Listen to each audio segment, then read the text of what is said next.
위대한 삶을 살라 두 번째 시간입니다. 오늘 우리에게 주시는 말씀은 지난주 주신 말씀과 그 본문이 같습니다. 오늘 본문의 말씀으로 2주 연속 말씀을 전한 이유가 있습니다. 안식월을 보내고 나서 복귀하며 주님 어떤 말씀을 전하면 좋을까요? 라고 주님께 여쭈었더니 우리 주님께서 제 마음속에 감동하시기를 이 처음 말씀을 전하라 그렇게 감동을 주셨어요. 처음 말씀을 전하라. 이 처음 말씀을 전하라 이 말씀은 제가 7년 전 2009년 11월에 우리 교회 부임을 하면서 전했던 첫 번째 설교가 오늘 본문의 말씀입니다. 그때 말씀의 제목은 위대한 위탁이라고 하는 제목으로 말씀을 전했습니다. 그 처음 설교 본문으로 전하라라는 감동을 주셨습니다. 왜 그때 7년 전에 그 본문의 말씀으로 설교를 하게 됐을까? 1996년, 지금부터 20년 전에 제가 목사 안수를 받으면서 주님께 기도했습니다. 주님 평생에 어떤 말씀을 붙들고 목회하면 좋겠습니까? 주님은 기도하는 제게 마태복음 28장 18절부터 20절 그리고 사도행전 1장 8절 이 두 말씀을 저에게 주셨습니다.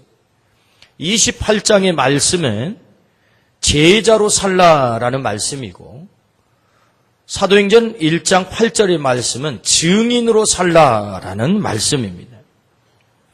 이 두 말씀을 통해서 너는 제자 증인으로 살라라는 그런 말씀을 저에게 평생의 목회표로 허락해 주셨습니다.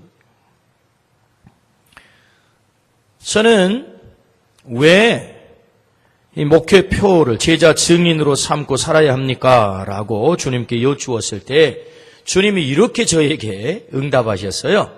내가 좋아한다. 주님이 그렇게 말씀하셨어요. 내가 좋아한다. 제자 증인으로 사는 것을 내가 좋아해 라고 주님이 그렇게 말씀하셨어요. 그래서 마태복음 28장과 사도행전 1장을 연구를 해보니 주님께서 이 땅을 떠나시면서 마지막 남기신 말씀이 바로 이 두 본문의 말씀이에요. 우리 주님은 우리에게 많은 말씀을 남기셨습니다. 그 모든 말씀이 1.1획도 없어지지 않을 정말 중요한 말씀이지만 그럼에도 불구하고 따져보잔다면 정말로 중요한 말씀이 있는 것입니다. 주님께서 이 땅 떠나시기 전 마지막 남기신 말씀은 그 무게에 있어서 여느 다른 말씀과 비교가 되지 않을 정도로 중요한 말씀인 것입니다. 마지막 남기셨다는 말은 3년 동안 남기신 말씀의 엑기스, 마지막 그것을 농축해가지고 주신 말씀이기 때문에 그렇습니다. 주님이 이 땅에 남기고 떠나신 마지막 말씀이 뭐예요? 너는 제자로 살라, 증인으로 살라. 이것이 주님의 말씀이에요. 주님은 저에게 이 가장 중요한 피 묻은 소원, 주님의 가장 간절한 소원, 그 말씀을 붙잡고 너는 평생에 목회하면 좋겠어 라고 저에게 제자 증인의 삶을 살라라는 말씀을 주신 거예요. 그래서 저는 저희 교회 부임하여 7년 전에 첫 말씀이 바로 위대한 위탁, 오늘 본문의 말씀으로 설교를 했던 것입니다. 그 7년이 지나고 또다시 이제 7년이 시작되는 이 시점에 두 번째 7년의 텀이 시작되는 이 시점에 다시 시작하라. 처음 말씀, 그 말씀을 전함으로 다시 시작하라 라는 감동을 저에게 주신 것입니다. 때문에 오늘 이 본문의 말씀이 몇 주까지 계속될지는 모릅니다. 오늘 두 번째 주 설교하기 때문에 다음 주, 그 다음 주 계속해서 어쩌면 이 본문의 말씀을 가지고 하나님께서 우리에게 말씀하실 것입니다. 왜냐하면 이 말씀은 너무너무 중요하기 때문에 주님이 이 땅에 떠나시면서 우리에게 남기신 가장 중요한 말씀이기 때문에. 그래서 오늘 이 말씀을 통해서 들려주신 하나님의 이 간절하고 주님의 이 간절한 이 말씀을 들음으로 이 말씀으로 결단하여 위대한 삶을 사시기를 주의 이름으로 축원합니다. 그것은 나를 향한 위대한 삶을 기대하면서 우리 교회를 향한 위대한 교회가 되기를 원하시는 것이 주님의 마음이고 소원이다.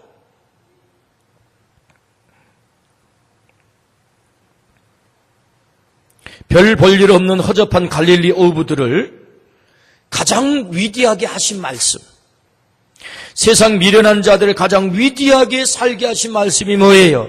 예수께서 나와 말씀하여 이르시되 하늘과 땅의 모든 권세를 내게 주셨으니 그러므로 너희는 가서 모든 민족으로 제자를 삼아 아버지와 아들과 성령의 이름으로 세례를 주고 내가 너희에게 분부한 모든 것을 가르쳐 지키게 하라. 볼지어다 내가 세상 끝날까지 너희와 항상 함께 있으리라. 아멘. 우리 아멘 합시다. 너무 중요한 말씀. 주님이 떠나면서 주신 말씀이니까. 허접한 인생을 가장 위대한 인생으로 탈바꿈시킨 말씀이다 이 말이죠. 이 말씀. 주님은 내가 지금까지 어떤 삶을 살았든지 나를 향한 간절한 소원이 있습니다. 위대한 삶을 살기를 원하시고 위대한 삶을 살 수 있다고 가르쳐 주시고 위대한 삶을 반드시 살아야 된다. 그렇게 말씀하세요. 여러분 이 위대한 삶이라고 하는 제목 앞에 주눅 들지 마십시오. 이 위대한 자가 들어가면 great라는 말이 들어가면 아하 나는 그거 관계없는 사람이야 이렇게 착각할 수 있어요. 아닙니다. 여러분. 이 말씀을 오늘 나에게 주시는 거예요. 위대한 삶을 살아야 돼. 반드시 위대한 삶을 살아야 돼. 너는 위대한 삶을 살 수 있어. 여러분 이 말씀은요 우리 주님의 소원이면서 약속이에요. 너는 그렇게 살 수 있다는 거예요. 오늘 이 말씀을 통해서 그렇게 결단하기를 축복합니다. 우리 교회를 향해서 위대한 삶을 살라. 반드시 살라. 너는 그렇게 살 수 있다라는 우리 교회를 향한 약속이기도 해요. 위대한 삶, 그것은 나의 주인 되신 주님의 비전을 이루어드리는 삶이 위대한 삶이에요. 위대한 삶이 무엇입니까? 라고 묻는다면 나의 주인 되신 주님의 비전을 이루어드리는 삶이다. 그러면 주님의 비전이 뭐예요? 그러므로 너희는 가서 모든 민족으로 제자를 삼아. 제자를 삼으라. 이 말씀은 곧 제자 삼는 제자로 살라는 거예요. 그러니까 주님의 비전이 뭐예요? 제자 비전인 겁니다. 제자 비전. disciple. 제자 비전이다. 주님으로부터 이 말씀을 들은 11 제자들은 정말로 위대한 삶을 살았어요. 그들이 대단한 권력을 잡아 세상을 떵떵거린 것 아닙니다. 그들이 대단한 재산을 일고 떵떵거린 것도 아닙니다. 그들이 대단한 명예를 얻어서 떵떵거린 것 아닙니다. 그들은 권력을, 재산을, 명예를 얻지 않았던 사람들이에요. 그런데 놀랍게도 그들은 정말 세상 속에서 계란으로 바위치기와 같은 삶이었지만 그들이 세상을 변화시키고 그 세상을 구원했다는 겁니다. 위대한 삶을 살았다는 거예요. 감옥에 가두면 갇혀서 때리면 맞으면서 먹을 것이 없으면 굶으면서 왕따를 시키면 왕따를 당하는 자리에서 목을 자르면 목 잘림을 당하면서 세상이 그들을 정복할 것 같았는데 결코 그들을 정복할 수가 없었어요. 그들만 없애면 다 사라질 줄 알았는데 더 많은 제자들이 생겨났습니다. 로마 황제에 가공할 만한 박해가 그리스도인들을 씨도 없이 다 말려버릴 줄 알았는데 마침내 로마는 313년 기독교를 국교로 공인하는 엄청난 역사가 일어난 거예요. 그들의 시작은 계란으로 바위치기였습니다. 이 세상이 변하나? 우리가 제자로 산다고 뭐 달라진 거 있나? 라고 그들이 생각했지만 그 미약한 그들이 세상을 변화시켰다 그 말이에요. 정말 보잘것없었지만 어떻게 해요? 주님의 이 비전에 사로잡혔을 때 제자 비전에 사로잡혔을 때, 오늘 우리도 이 제자 비전에 사로잡히기를 주의 이름으로 축원합니다. 그러므로 너희는 가서 모든 민족으로 제자를 삼아 아버지와 아들과 성령의 이름으로 세례를 베풀라. 우리 주님이 말씀하세요. 위대한 삶은 주님의 제자로 사는 것입니다. 제자로. 그렇다면 여러분, 이토록 중요한 위대한 삶, 이 제자의 삶을 어떻게 살 수 있을까요? 첫 번째는 내가 제자로 소명, 콜링, 제자로 소명됐음을 믿어야 합니다. 나를 제자로 주님이 부르셨다라고 하는 이 믿음이 중요하다 그 말입니다. 소명의식이라고 그러죠. 소명이라는 말은 부를 소자의 생명명자예요. 그러니까 제자로 나를 불렀다 그 말이에요. 콜링했다 주님이. 여러분 믿으십니까? 오늘 18절 19절 말씀 같이 한번 읽어봅니다. 시작. 예수께서 나와 말씀하여 이르시되 하늘과 땅의 모든 권세를 내게 주셨으니 그러므로 너희는 가서 모든 민족을 제자로 삼아 아버지와 아들과 성령의 이름으로 세례를 베풀고 아멘. 하늘과 땅의 모든 권세를 가지신 분, 그분이 누구세요? 부활하신 주님이세요.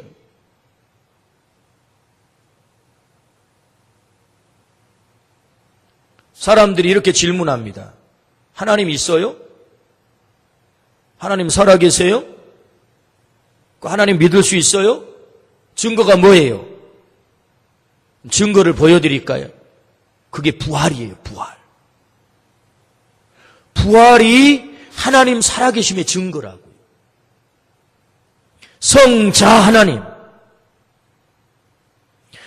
무덤을 깨뜨리시고 부활하셨어요. 그래서 사도행전 17장 31절에는 믿지 못하는 자들에게 증거, 믿을 수 있는 증거로 보여주셨다라고 말씀을 하세요. 뭐가? 부활이. 부활이 바로 예수님이 하나님이다, 성자 하나님이시다를 선포하신 사건이에요. 그 부활하신 주님께서 말씀하세요. 떠나시면서 제자들에게 뭐라고요? 하늘과 땅의 모든 권세를 가졌다. 이 말은 곧 내가 이 세상의 주인이야. 너의 생명의 주인이야. 주인 되신 그분께서 말씀하세요. 너는 가서 모든 민족으로 제자를 삼아라. 주인 되신 그분께서 나를 제자 삼는 제자로 불러주셨다 그 말이에요. 내 생명의 주인이 내가 아니에요. 죄가 뭡니까? 내 생명의 주인이 나라고 하는 데서 죄가 시작이 되는 겁니다. 이런 죄 가운데 가장 큰 죄는 저희가 나를 믿지 않음이요. 요한복음 16장 9절 말씀. 뭘 믿지 않아요? 예수님이 내 생명의 주인이다. 주인이다. 이 세상의 주인이다. 그걸 믿지 않는 거예요. 우리는 무슨 도둑질하고 거짓말하고 이런 것만 죄를 생각하는데 그 현상적인 거예요. 더 근본적인 뿌리가 되는 죄가 뭐냐? 예수 그리스도를 나의 주인으로 고백하지 않는 거예요. 그럼 그분이 나의 주인 되심을 어떻게 믿을 수 있어요? 그분이 부활하심으로 나의 주인됨을 선언하신 거예요. 그래서 로마서 1장 4절 말씀에 우리가 우리의 주가 되기 위해서 죽은 자리에서 부활하셨다 그 말이에요. 아멘 합시다. 부활하셔서 우리의 주가 되셨대요. 주가. 왜 부활하세요? 나의 주가 되기 위해서. 그러므로 주님은 주인이세요. 하늘과 땅의 모든 권세를 가지신 그 주인이 나를 부르셨대요. 부르셨어. 뭘로? 제자로. 제자로 부르셨대요. 성경에 나타난 제자의 개념을 우리가 좀 살펴봐야 되는데요. 1차적으로는 제자하면 12제자가 있어요. 예수님께 부름받은 12제자. 가장 중요한 제자죠. 그런데 성경은 이들만을 제자라고 말하지 않고 70명을 불러서 둘씩 짝을 지어 파송을 보는데 그들을 가리켜 제자라고 그래요. 그러니까 제자 그룹이 더 커져죠. 12제자, 그 다음에 70인 제자, 그 다음에 사도행전 6장 7절에 이렇게 말씀하게 합니다. 하나님의 말씀이 점점 왕성하여 예루살렘에 있는 제자의 수가 더 힘이 많아지고 그랬어요. 예루살렘에 있는 제자의 수가 더 힘이 많아지고, 사도행전 6장 7절 말씀에 제자의 수가 힘이 많아졌다. 그러니까 여러분, 이 사도행전에서 제자의 개념이 어떻게 확장이 되냐면 예수 그리스도를 구주로 고백하여 믿는 자를 제자라고 말씀을 하세요. 12제자, 70인 제자, 예수 그리스도를 주라고 고백하는 제자. 예수님께서 이 땅에 3년 동안 공생애를 사시면서 가장 심혈을 기울이신 일이 뭐예요? 그것은 제자를 불러서 제자 만드는 일이었어요. 그래서 그 제자들을 데리고 3년 동안 다니면서 함께 먹고 함께 마시고 함께 자면서 계속해서 그들을 제자 만드는 일을 하신 거예요. 그렇다면 주님께서 오늘 또 하기를 원하신 게 뭐겠어요? 주인 되신 그분께서 뭘 원하겠어요? 바로 제자 삼는 일을 우리 주님이 원하신다 그 말이에요. 그러므로 여러분, 예수 그리스도를 주로 믿는 자가 제자라고 한다면 오늘 여기 앉아있는 우리가, 오늘 여기 예배드리는 우리가 예수 그리스도를 주로 고백했기에 우리가 제자 된 줄로 믿습니다. 제자가 된 거예요.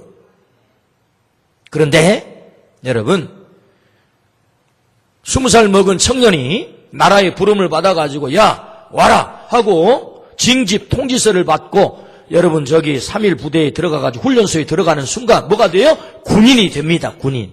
그런데 여러분 군인은 군인이로되 그 군인은요 별로 능력이 없는 군인이에요. 훈련을 과정을 거쳐가지고 군 복무를 하면서 군인으로서의 능력을 함양해 나가는 거죠. 그래서 정말로 전투가 벌어지게 되면 그 군인으로서의 능력을 발휘할 수 있게 되는 것입니다. 만약에 오늘 징집을 받아가지고 이제 갓 훈련소에 입수했는데 전쟁이 터졌다. 물론 전투에 나가겠죠. 그런데 여러분 얼마나 비실비실한 저 군인이겠어요. 총을 제대로 쏘겠습니까?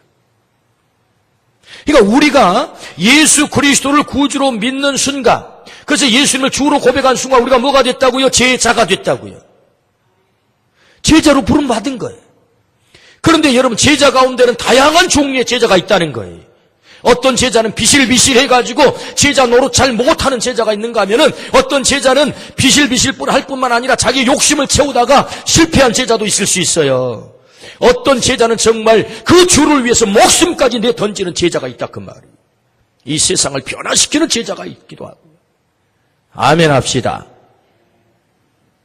그러니까 첫 번째 중요한 것은 우리가 제자의 삶을, 그 위대한 삶, 제자로서 사는데 첫 번째 출발이 뭐냐? 하나님이 나를 제자로 불렀다라고 하는 이 소명의식을 가져야 돼요. 여기 목사만 제자가 아니에요.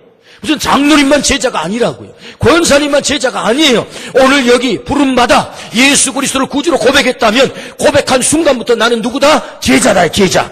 그 영광스러운 제자로 부름을 받은 거예요. 믿으시기를 축복합니다. 갈라디아서 2장 20절 말씀에는 내가 그리스도와 함께 십자가에 못 박혔나니 그런즉 이제는 내가 사는 것이 아니요 오직 내 안에 그리스도께서 사시는 것이라. 이제 내가 육체 가운데 사는 것은 나를 사랑하사 나를 위하여 자기 자신을 버리신 하나님의 아들을 믿는 믿음 안에서 사는 것이니라. 믿음이 뭐예요? 주인을 바꾸는 거라고. 이제는 내가 사는 것 아니다. 내 안에 예수 그리스도께서 사신 것이다. 내가 예수 그리스도를 믿는 순간 예수 그리스도가 십자가의 죽음과 같이 나도 동시에 같이 죽는 거예요. 내가 그리스도와 함께 십자가에 못 박혔나니 이 말은 내가 그리스도를 믿는 순간 나도 죽었다. 예수님이 죽은 거지. 그리고는 이제 나는 죽고 누가 내 안에서 살아요? 예수님이 주인으로 사시는 거예요. 주인을 바꿔버렸어요.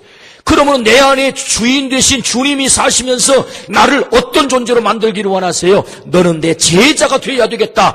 주인 되신 그분이 내게 그런 요구를 하시는 거예요. 예수님을 믿으십니까? 예수님을 주인으로 믿으십니까? 아멘 합시다.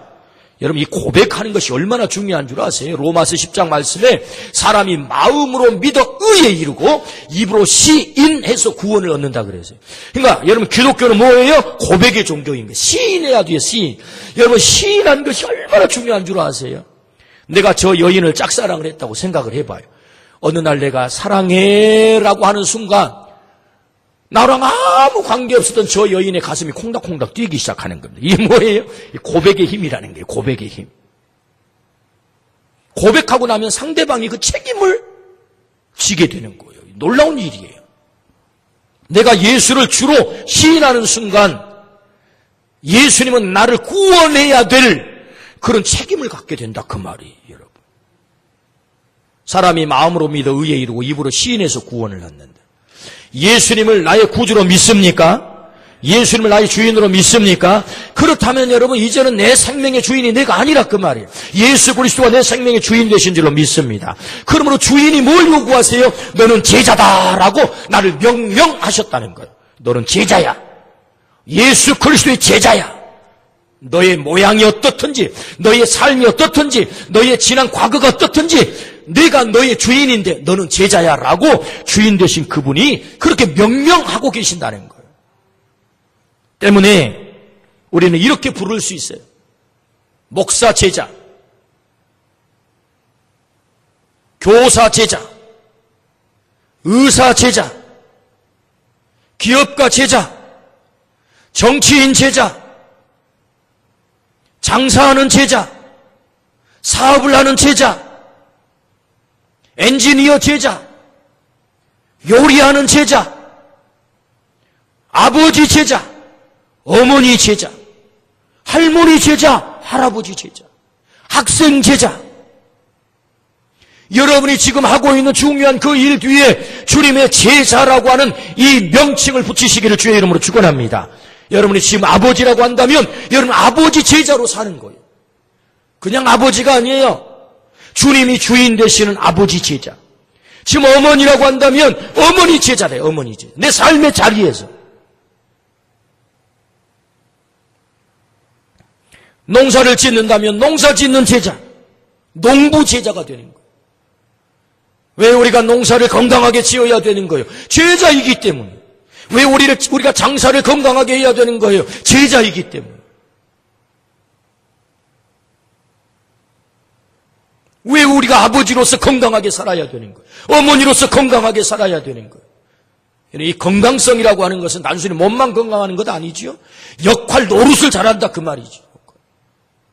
내가 목사로서 왜 건강해야 되는 거예요? 왜 목사 노릇을 잘해야 되는 거예요? 제자다, 이 제자. 주님이 제자. 주님이 주인 되셔서 내 제자가 돼요. 아멘 합시다.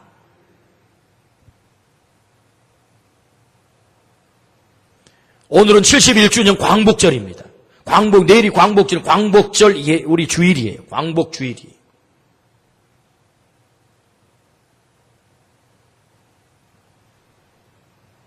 (1919년) 우리나라 임시정부가 세워집니다. 1919년 3월 1일 날 기미 독립선언을 할 때 그 선언서에 33명이 민족 대표로 서명을 했는데 거기에 16명이 기독교인들이었어요. 당시에 기독교 인구는 25만입니다. 우리나라 2천만일 때 25만. 겨우 2%에도 채 미치지 못했던 인구. 이 기독교 예수님을 믿는 사람들이 이 민족의 대표가 되어 있었다 그 말이에요. 어떻게 해요? 그들은 제자로 살았던 거죠. 어떤 삶의 자리에서. 우리 아멘 하십시다. 이 나라를 살리는 길이 뭐냐 앞으로. 이 나라의 진정한 소망은 어디 있느냐. 여러분 교회에 오늘 제자로 살아가는 우리의 삶을 통해서 이 땅에 소망이 있는 줄로 믿습니다. 거기에 소망이 있는 것입니다. 이 세계가요. 이 윤리와 도덕의 아노미, 그냥 뒤죽박죽이 돼가지고 뭐가 옳은지 그런지도 모르는 세상으로 자꾸 가고 있는 것입니다.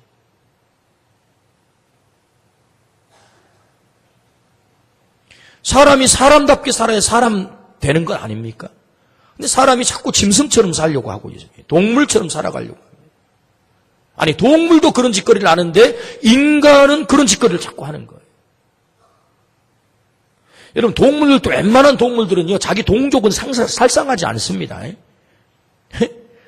동물들 가만 보면 자기 동족들을 잘 살상하지 않아요. 그런데 인간은 희한해요. 사람이 사람을 살상을 해요. 사람이 사람을 살상. 우리 주님께서 우리를 제자로 부르셨어요. 제자. 그래서 내가 이 위대한 삶, 주님의 비전을 이루어드리는 삶이 제자의 삶이라고 한다면 어떻게 그 위대한 삶을 살 수 있느냐? 이 소명의식. 아, 주님이 나를 제자로 부르셨구나. 제자로 부르셨구나. 이 위대한 영광스러운 제자의 자리에 나를 부르셨구나. 여러분, 아무나 부르는 거 아닙니다. 특별히 하나님께서 나를 택해서 불러주신 줄로 믿습니다. 하나님의 은혜예요, 이게요. 생각해보면 정말 하나님의 그 은혜 입기에 합당치 않는 자인 나를 주님께서 부르셨단 말이에요. 그래서 이 제자 소명의식 굉장히 중요합니다. 우리를 뭘로 부르셨어요? 제자로 부르셨다. 그래서 갈릴리 바닷가에 우리 주님이 나가셔서 베드로야 팔로미 나를 따르라. 나를 따르라. 맨 먼저 주님이 뭘 하셨어요? 제자를 부르시는 일이에요. 부르시는 일. 오늘도 우리가 제자로 부름받은 줄로 믿습니다. 아멘. 두 번째, 어떻게 위대한 삶을 살 수 있습니까? 우리가 주님의 비전을 이루어드리는 삶인데 그 비전이 뭐라고요? 제자로 사는 것이다. 제자 비전이다. 그러므로 두 번째, 우리가 어떻게 이 위대한 제자의 삶을 살 수 있을까? 제자로 훈련받아야 됩니다. 제자로 훈련받아야 된다. 오늘 19절 말씀 같이 한번 보겠습니다. 시작. 그러므로 너희는 가서 모든 민족을 제자로 삼아 아버지와 아들과 성령의 이름으로 세례를 베풀고 너희는 가서 모든 민족을 제자로 삼아. 주님은 정말로 스케일이 크세요. 가서 모든 민족으로 제자를 삼으라 그렇게 말씀을 하세요. 여러분 이 말씀을 오늘 우리가 이렇게 앉아서 들으니까 맞아 그렇게 해야지 뭐 이렇게 우리가 당연하게 들려오지만 여러분 당시에 11명의 제자들이 이 예수님의 말씀을 들었다고 생각을 한번 해보세요. 그 상황 속에 상상을 한번 해보세요. 이건 정말 택도 없는 얘기입니다. 택도 없는 얘기. 무슨 수로 그 11명의 제자가 모든 민족을 제자로 삼을 수 있겠어요? 이게 가당키나 하는 얘기입니까 이게? 그들이 무슨 힘이 있습니까? 무슨 언변이 좋습니까? 배움이 많습니까? 무슨 재력이 있는 것입니까? 아니면 그들의 말을 누가 주목이라도 하겠습니까? 사실은 11 제자들의 입장에서 보잔다면 정말 너무나도 허무맹랑한 주님의 말씀인 거예요. 그런데 그 택도 없는 주님의 말씀이 이 11명의 제자들에 의해서 다 성취가 됐다는 것입니다. 중요한 것은 그들이 제자가 되기 위해서 훈련의 과정을 거쳤다고 하는 거죠. 그들이 제자가 된 것입니다. 위대한 제자의 삶은 제자라는 소명의식 그 다음 나를 제자로 불러주셨구나 이 소명의식 다음에 제자로 훈련되어 주님이 요구하는 제자가 되는 것입니다. 제자가 훈련을 거쳐서 예수님의 12제자가 어떻게 제자로 살았습니까? 그들은 부름받는 순간부터 주님의 제자였습니다. 그렇다고 해서 처음부터 주님이 기대하시는 제자의 삶을 산 것은 아니었습니다. 제자로 살아가기 위해서 반드시 그들에게 훈련이 필요했습니다. 주님은 3년 동안 제자들을 데리고 다니며 제자들을 가르치고 훈련을 시켰습니다. 여러분 제자는 훈련으로 되는 것입니다. 훈련. 부름받았다고 다 제자로 사는 것 아닙니다. 가슴 아프게도 실패한 제자가 나왔습니다. 예수님께 부름받아 12명 제자 속에 들었다는 것만으로 얼마나 큰 영광이겠어요. 그런데 놀랄만한 것은 그 12명 가운데 가룟 유다 그런 제자에서 탈락을 했어요. 실패했어요. 저는 참 궁금해요. 그래서 주님 앞에 가면 꼭 물어보려고 그래요. 주님이 가룟 유다를 제자 만드는 데 실패한 것입니까? 아니면 가룟 유다를 제자로 안 만들기로 작정하신 것입니까? 이게 진짜 궁금해요, 저는. 예수님도 가룟 유다를 제자 만드는 데 실패하고 있어요. 여러분. 그럼 예수님이 실패한 건가요? 12명의 제자를 불러 한 명이 제자의 자리에서 탈락된 이 사건은 우리에게 심각한 제자됨의 경고의 메시지가 있는 거예요. 경고의 메시지. 우리가 제자로 다 부름을 받았지만 다 제자로 성공하는 것 아니다라는 것입니다. 이 가룟 유다를 통해서 우리에게 들려주신 한 명의 제자가 실패의 자리에 떨어지는 것을 용납하시면서까지 주님께서 우리에게 두고두고 들려주신 메시지가 뭐예요? 네가 하나님의 자녀로 부름을 받았다 할지라도 제자로 부름을 받았다 할지라도 네가 제자로 끝까지 성공하는 것 아니다라고 하는 경고의 메시지예요.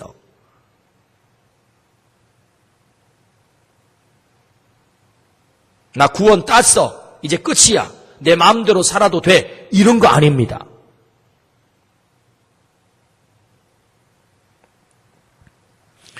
열두 명의 샘플 제자를 통해서 우리에게 심각한 경고를 하고 계시는데, 그것은 내가 제자로 부름을 받은 이후에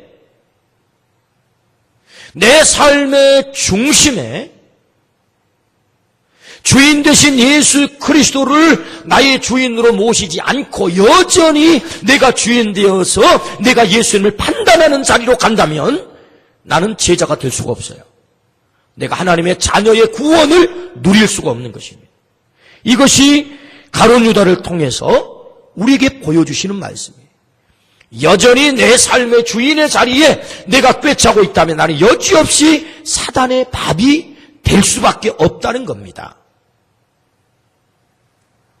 누가복음 22장 3절 말씀에 열둘 중에 하나인 가룟인이라 부르는 유다에게 사탄이 들어가니 그랬어요.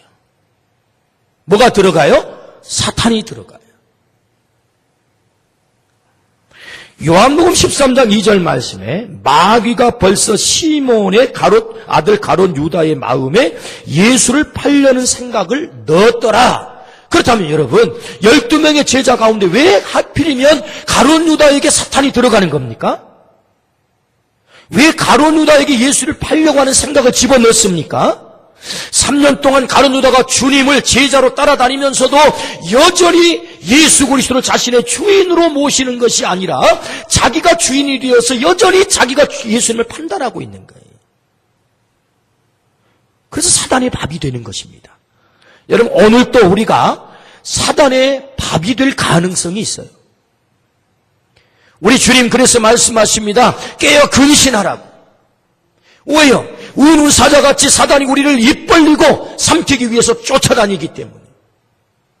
어떤 사람이 삼킬 수밖에 없습니까? 내가 예수 그리스도를 믿는다고 왔으면서도 여전히 내가 주인으로 내 주인의 자리에 꿰차고 앉아서 주인 노릇을 한다면 사단의 밥이 된다, 그 말이. 가룟 유다가 보여주시는 것이 바로 그것입니다.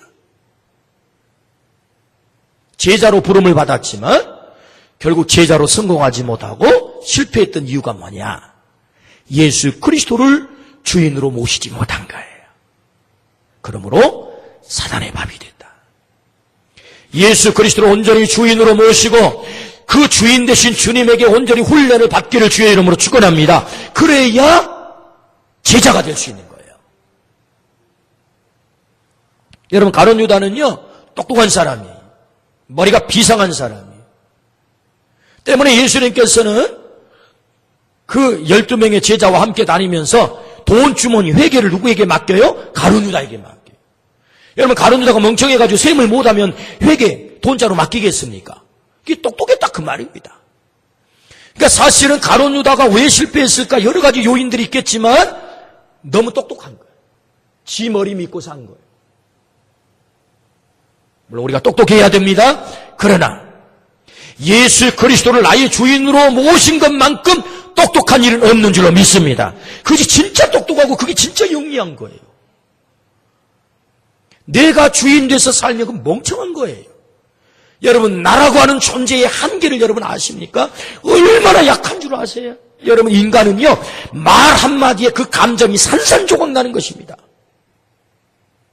인간이 얼마나 약한 줄 아세요? 지금 길을 가고 있는데 그 길을 가다가 죽을지 살지도 모르고 가는 거예요. 여러분, 과거에 성수대교가 붕괴될 때 여러분, 인간이 얼마나 한계적 존재인지를 보세요. 그 성수대가 무너진 줄도 모르고 차 몰고 갑니다. 빵 떨어집니다. 이게 인간이에요, 인간. 내가 주인 되어 살면 내 인생 책임 못 지는 것입니다. 예수 그리스도가 온전히 주인 될 때만 내 인생 가장 안전할 줄로 믿습니다. 여러분, 왜 사단의 밥이 돼요? 내가 주인의 자리를 꿰차고 있는 거예요. 한 여인이 옥합을 가지고 와서 예수님께 깨뜨려 바칠 때 쓸데없는 낭비를 한다고 가장 많이 화를 낸 사람이 누굽니까? 가룟 유다입니다. 요한복음에서는 그 사건을 기록하며 그는 도둑이다. 요한복음 12장 6절에 그렇게 기록을 해요. 가룟 유다의 속마음을 읽어내고 있는 것이죠. 유다는 예수님을 따르면서 예수님이 중요한 것이 아니었습니다. 예수님은 자신의 욕망을 채우는 하나의 수단일 뿐이지 예수님이 중요한 게 아니에요. 그리고 돈 주머니를 맡아서 슬쩍슬쩍 돈이 주인 되어서 살았던 그런 인생 때문에 예수님을 돈으로 바꿔버리는 거예요. 왜요? 예수님이 주인이면 어떻게 바꾸고 했어요? 예수님 때문에 돈을 포기할 터인데 돈을 얻기 위해서 주인을 팔아버리는 존재가 누구예요? 가룟 유다였다 그 말이. 때문에 그는 가장 영광스러운 제자로 부름을 받아 가장 치욕스러운 이름을 남기게 되었습니다. 그러므로 제자가 되기 위해서는 내 생각을 내려놓고 내 가치관을 내려놓고 내가 주인 되는 자리를 주님에게 내려놓아야 될 줄로 믿습니다. 그것이 제자로 사는 길입니다. 제자가 되는 것이. 제자로 훈련된다는 것은 끊임없이 비워 주님으로 채우는 것, 그것이 제자가 되는 것이다. 주님의 제자는 완성이 없습니다. 에베소 4장 13절 말씀에 우리가 다 하나님의 아들을 믿는 것과 아는 일에 하나가 되어 온전한 사람을 이루어 그리스도의 장성한 분량이 충만한 데까지 이르겠다. 그렇게 말씀하세요. 그리스도의 장성한 분량이 이르도록 우리가 날마다 성장하는 제자. 고린도서 15장 31절 말씀에 형제들아 내가 그리스도 예수 우리 주 안에서 가진 바 너희에게 대한 나의 자랑을 두고 단언하노니 나는 날마다 죽노라. 왜 죽어요? 그래야 온전한 제자로 세워지기 때문에. 빌립보서 3장 14절 말씀 표대를 향하여 그리스도 예수 안에서 하나님이 위에서 부르신 부름의 상을 위하여 달려가노라. 표대를 향해서 달려가는 존재, 도상의 존재가 누구냐? 제자라는 겁니다. 제자는 완성이 있는 게 아니에요. 가는 과정에 있는 것입니다. 완성되어 가는 과정에 있는 것입니다. 그러니까 우리가 표대를 향해서 그 얻을 상을 향해서 달려가는 그 제자의 길을 걷기를 주의 이름으로 축원합니다. 아멘. 월터 헨릭슨이라고 하는 사람은 훈련으로 되는 제자라고 하는 책에서 제자는 어떻게 되는 거냐? 훈련으로 되는 거다라고 말씀을 하셨어요. 훈련으로 되는 거다. 우리 주님은 오늘 우리들에게 제자가 되라. 그것을 훈련으로 제자가 된다라고 말씀을 하셨습니다. 그러므로 제자는 끊임없이 예수 그리스도를 배우는 사람입니다. 제자는 끊임없이 주님을 따르는 사람입니다. 끊임없이 주님의 제자는 주님을 닮는 사람입니다. 주님의 제자는 주님의 사상과 가치관으로 끊임없이 무장을 하는 사람입니다. 제자는 주님의 사명에 목숨을 거는 자가 제자다. 할렐루야. 이 제자가 되기를 주의 이름으로 축원합니다. 오늘 주님께서 그 제자를 요구하는 거예요. 그 삶을 살 때 가장 위대한 삶을 살게 되는 것입니다. 어떻게 그 일이 가능해요? 오늘 본문 20절을 같이 한번 읽어봅니다. 정말 그 일이 가능한 것입니까? 나도 가능한 것입니까? 이런 질문 앞에 주님이 대답하세요. 마태복음 28장 20절 시작. 내가 너희의 분부한 모든 것을 가르쳐 지키게 하라. 볼지어다 내가 세상 끝날까지 너희와 항상 함께 있으리라. 우리 주님께서 나와 함께 하시면 그 일이 가능한 줄로 믿습니다. 내 힘 가지고는 다 안 되는 거예요. 내가 용을 쓰지만 그 용 쓴 것만 가지고는 안 된다 그 말. 성령 하나님께서 나와 함께 하시겠다고 약속한 줄로 믿습니다. 오직 성령이 너희에게 임하시면 너희가 권능을 받고 예루살렘과 온 유다와 사마리아와 땅끝까지 이르는 내 증인이 되리라. 성령 하나님께서 보혜사 성령님께서 내 안에 오시면 그분이 나를 도우셔서 나로 하여금 온전히 제자 되게 하는 줄로 믿습니다. 성령님께서 그렇게 나를 만드시고 주님께서 나를 그렇게 만들어 가시겠다. 내가 너와 세상 끝날까지 함께 할 거야. 우리 주님의 약속입니다. 주님은 우리가 위대한 삶을 살기를 원하세요. 위대한 삶은 주님의 비전을 이루는 삶입니다. 주님의 비전은 제자입니다. 세상을 구원하러 오신 주님은 십자가에 달려 죽으시고 부활하셔서 생명의 주가 되셨습니다. 40일 동안 이 땅에 머무시다 하나님 보좌 우편으로 승천하셨습니다. 승천하기 바로 직전에 그 막중한 사명, 내가 세상을 구원하러 왔어, 이 구원의 사명을 제자들에게 맡기고 떠나세요. 정말 무책임해 보이지만 우리 주님은 믿으셨어요. 누구를? 제자들.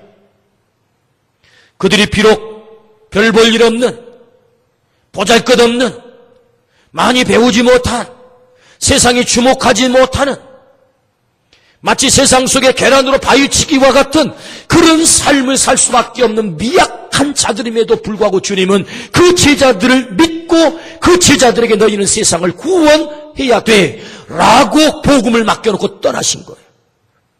주님의 기대처럼 그들은 미약했지만 이 세상을 온전히 복음으로 구원한 줄로 믿습니다. 아멘. 어떻게 이 위대한 삶을 살 수 있었어요? 그들은 제자 소명의식이 있었습니다. 내가 제자로 부름을 받았다. 주님의 제자로 부름을 받았다. 오늘 주님께서 우리를 불러주시면 주님의 제자로 불러주신 줄로 믿습니다. 그냥 믿고 그냥 하나의 신자로 믿고 끝나는 존재가 아니라 그 말이에요. 오늘 주님은 나를 제자로 부르셨다. 제자. 그 영광스러운 제자의 이름에 내 이름을 기록해 주신 거예요. 너는 제자야. 어떤 제자요? 아버지 제자, 어머니 제자, 할머니 제자, 할아버지 제자, 장사하는 제자, 엔지니어 제자, 정치하는 제자, 기업하는 제자, 가르치는 제자, 주부 제자, 요리하는 제자. 우리의 삶의 자리마다 제자로 살기를 원하세요. 아멘 하십시다. 내가 세상 끝날까지 너와 항상 함께 있을 거야. 내가 너를 그렇게 만들 거야. 그래서 너를 위대한 삶을 살게 할 거야. 위대한 삶은 내가 제자로 사는 것입니다. 그러므로 오늘 또 주님 말씀하세요. 너는 제자로 훈련받아야 되겠다. 그 표대를 향하여서 그 부름의 상을 얻기 위해서 그리스도의 장성한 분량에 이르도록 넌 오늘 또 그렇게 내게 훈련을 받아야 되겠어요. 주님께 온전히 훈련받음으로 주님의 제자 되어 위대한 삶 사시기를 주의 이름으로 축원합니다. 아멘. 기도하십시다.